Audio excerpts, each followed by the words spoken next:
Star Wars Episode 8, The Last Jedi. So Star Wars The Last Jedi is written and directed by Rian Johnson. This is the 8th installment of the numbered Star Wars movies, not counting the spin-offs in the Rogue One. So in The Force Awakens, Starkiller Base was destroyed. Kylo Ren goes back to Snoke. Rey finds Luke Skywalker, hands him his dad's lightsaber or his lightsaber, and that's where we start out. So Rey wants to be trained by Luke. Kylo Ren has something to prove, and all the while Poe Dameron and the rest of the Resistance wants to be the spark that will light the fire that will burn the First Order down. And like any movie, there are things I like, things I didn't like, because it's just a movie. First of all, what I like. Let's talk about Luke Skywalker, Mark Hamill. Because he had 0 lines in the last movie, and this is kind of a long time coming. I thought he was great in this movie. He's clearly a damaged man. The weight of the world, which is funny because there's not just one world in Star Wars, so I guess it would be the weight of the galaxy, is on his shoulders, and you really feel it. He's kind of an old curmudgeon. He's kind of a dick. He's kind of sarcastic, but I thought he was fantastic. In fact, my favorite of the arcs in this movie is Rey's time on the island with Luke. And what was great is, as gruff and grumpy as Luke was, he didn't cease to be Luke. It could have been Mark Hamill just being an old grumpy guy, and for a second I thought he was, but then something happens, he has some dialogue where you're like, oh no, you're still Luke Skywalker, you've just kind of been raked through a river of shit. But Luke is still there, that's important. Also, Poe Dameron has a lot more to do. I'm glad Poe Dameron had a lot more to do. Of our new heroes, he's the one we saw the least in the last movie, so I'm glad we saw a bit more of him in this movie. We saw a lot more of him, actually. There were a couple things in this movie that straight up reminded me of Battlestar Galactica. It's like Rian Johnson was like, oh, I love Battlestar Galactica, gonna put that in a Star Wars movie. Yeah, it sounds awesome, right? Because they were cool. And I will say this about the movie, when a character is in danger, you do feel that danger. And I love that. How many movies out there is the character's in peril, you're like, yeah, whatever. I know they're fine. There's something about the craftsmanship in this one. Rian Johnson was like, this is how you should make a movie like this. That feeling of security is gone. So few times did it happen in a film. Which the movie has a lot of humor in it too. There's another thing. Quite a few times I laughed. Some of the humor didn't land as much as they probably wanted it to. Point is, if that J.J. Abrams humor irritated you in episode 7, it's still in episode 8, so it'll probably irritate you here. And visually speaking, Rian Johnson is on another level of directing. Less lens flares, I could say that. The action sequences are great. The space battles look fantastic. The ground battles look fantastic. The movie just looks beautiful. There is one scene in this movie in particular that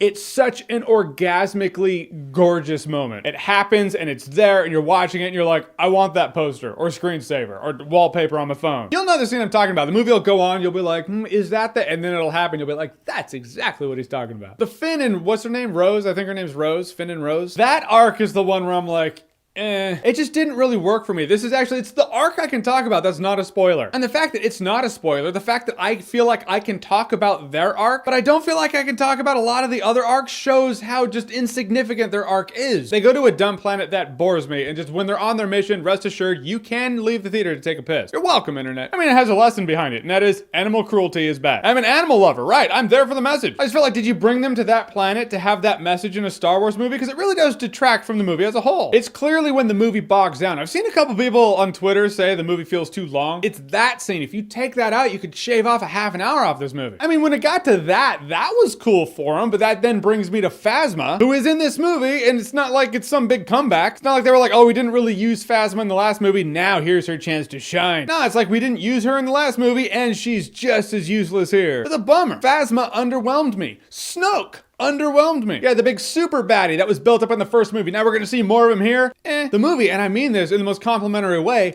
goes in bold new directions. Unexpected directions. Things that Star Wars really hasn't done. And when you do bold directions in Star Wars with established lore that nerds like me can kind of quantify, sometimes you're like Mr. Spock. Fascinating. Sometimes you're like Han Solo. That's not how the Force works. Narratively speaking, I cannot think of another Star Wars movie taking the same flight path, proverbial flight path, The Last Jedi takes. There are some things I love about that, and there are some things I just didn't like. And that's why this movie is definitely one of those movies that's like, you're gonna have to watch this twice. And I really want to watch this movie again so I can really see if the flaws still stick with me, if I forgive them. Time fades everything. Time fades greatness and time fades flaws. All depends on which side of history a movie's on. Guys, in the end, The Last Jedi is admittedly complex, but there are a couple things in this movie that leave you feeling unfulfilled. Luke was great, Rey was great, Kylo Ren was great. Basically, everyone who was great in the first movie, they're also great here. What I like about the movie is its deeper tones and its themes, and the message about heroes and people in general. I really like that. Definitely enjoyable. It's positive. You should go see it. This movie has moments of greatness, like character moments that I'm going to remember. This movie also has judgment calls that leave me feeling underwhelmed and unfulfilled. And it's all about how much the frustrating things frustrate you. Did they frustrate you as much as they frustrated me? I'm gonna do the responsible thing here, as I feel this movie is a 2-time watch before I rate it up, not not giving a rating yet. Because giving a rating ultimately would be unfair to both of us. This is why. This review was so fucking vague that if I give a rating now, for you guys, you'll be like, you gave that rating, but you didn't give a good reason as to why it got that rating. The things you loved, the things you hated, why does it stand there? So you'll feel cheated and unfulfilled. I just think in a world where YouTube's like, everyone's got to get it up now. Did you see your feed at 9 a.m. this morning? 9 a.m. Tuesday morning? Yeah, that shit went fucking bananas. Because all of us YouTube people are like, we got to get the reviews up right when the embargo lifts. So we all do it at the same time. We all have to mad scramble. I feel like I haven't processed this movie enough to actually rate it up. So I feel like the responsible thing to do is just hold off on the rating. Let you know how I view the movie on my initial run through. That's done. Yes, here we are. Neither of us benefit from a rating today. So if I'm going to rate this movie, I will rate it in my spoiler video, which I will upload this weekend after I watch the movie again. So Star Wars The Last Jedi, have you seen it? What did you think about it? Or have you not? What are you looking forward to? Whatever you think, comment below, let me know. And as always, if you like what you've seen here and you want to see more, click right here to see more.